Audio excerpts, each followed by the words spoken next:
Welcome to this special edition of the Journal Editorial Report. As we look back at the biggest stories of 2015, we begin with the rise of the Islamic State in Iraq and Syria and the resulting global disorder as refugees pour across European borders and Russia moves to fill the leadership void in the Middle East. Let's bring in Wall Street Journal columnist and deputy editor Dan Henninger and columnists Bret Stephens, Mariana Stasia O'Grady, and Jason Riley. So, Bret, start with you. You wrote a book predicting the rise of global disorder, and we appear to be right on time with all the chaos emanating from Syria in particular, but also North Africa, elsewhere.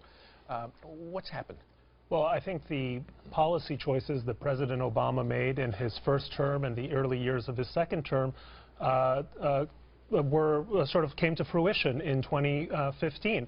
We saw the retreat of American power, not only our retreats from Iraq, drawdown in Afghanistan, but clearly the willingness, the advertising the fact that we were not going to intervene in places like Syria, or we weren't going to try to address the spreading chaos in Libya.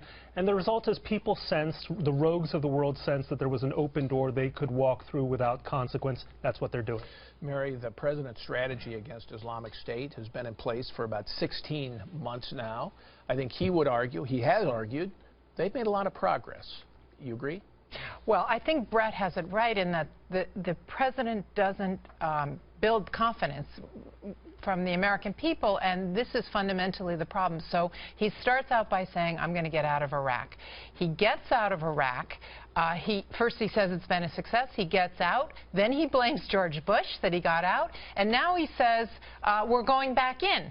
And that doesn't engender any confidence. But we're back in, but not certainly full, like George W. The American people don't believe. Right. We've got some special operators on the ground. He's gradually increased that number, and we're doing a bombing campaign. But he would say, Jason, we're making progress. Well, it's not just that there have been setbacks. You expect setbacks in a war against an enemy as dispersed as global terrorism is. It's his denial that there have been these setbacks, his insistence that ISIS is contained, that we are making progress. People see Paris, they see San Bernardino, and they go, wait a minute, they feel insecure. Recently, he said in an interview that his only real problem, the only legitimate criticism is his messaging in terms of what the strategy has been. That's Other what than every that, president says we're making progress, but it's not a messaging problem. It's a fact that people believe what they see with their own eyes. They see ISIS on ascendant. They see ISIS recruiting people more and more, and they don't see a strategy out there to defeat the enemy. Yeah, the president had a narrative, and the narrative was the tide of war is receding. Al-Qaeda is on a path to defeat. We have turned the page on a decade of war. And it turned out, these are things he said in his second inaugural address, and it turns out that isn't the world we're actually living in. So it's this disconnect from what the president is telling himself, what his advisors are telling him, and the world we're watching unfold. But in terms of this year, Dan, what Bret describes, I think we've made a turn from that politically, at least here at home. I think the American public has changed. The instinct for isolationism on the right has ebbed. I think the rise of Islamic State has killed Rand Paul's presidential campaign, for example, as the American public now puts national security center stage. Yeah, well, there was a feeling for the longest time, Paul, that the ISIS Islamic State was all taking place over there in the Middle East.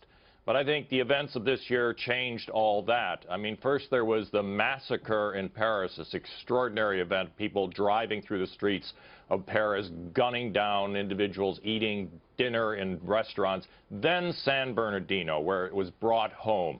This made it clear to the American people that Islamic State is projecting power outside of the Middle East, and it was going to take a much larger, more concentrated effort to contain them, that simply bombing them in Syria was not going to be sufficient. And that, I think, is the kind of leadership that the American people are looking for now. Mary, the president, I think, would also say, look, I actually had a pretty good year on foreign policy. I struck the Iran deal on stopping their nuclear weapons. I cut a deal in the Pacific Rim with 10, 12 countries, I forget the number, on free trade. And also the global climate deal in December, which 200 nations agreed to reduce carbon emissions. What's wrong with that argument? Well, I think in Iran he surrendered. I mean, he basically told Iran that they could go ahead and get a nuclear weapon, maybe not immediately, but eventually. The Pacific Rim deal is not done. I mean, he says he signed it, but now he has to get Congress to sign off on it. It would be good. It would be generally good if it passed. It would, but I don't think that he's shown a lot of leadership on trade. And on the climate, it's the same thing. There's no commitments in the climate deal. It's just sort of everybody got together and signed and came away and said, we have a deal, but there's no accountability. It's not clear that he really has anything. Quickly, Brett, is the terror threat going to be worse or improved in 2016? I think it's going to be much worse because we see ISIS becoming stronger in places like Libya. Al-Qaeda in the Arabian Peninsula still is undefeated. So we have a whole sort of a metastasizing jihadist problem that isn't being remotely addressed by what we're doing in Syria and Iraq. All right, thank you all.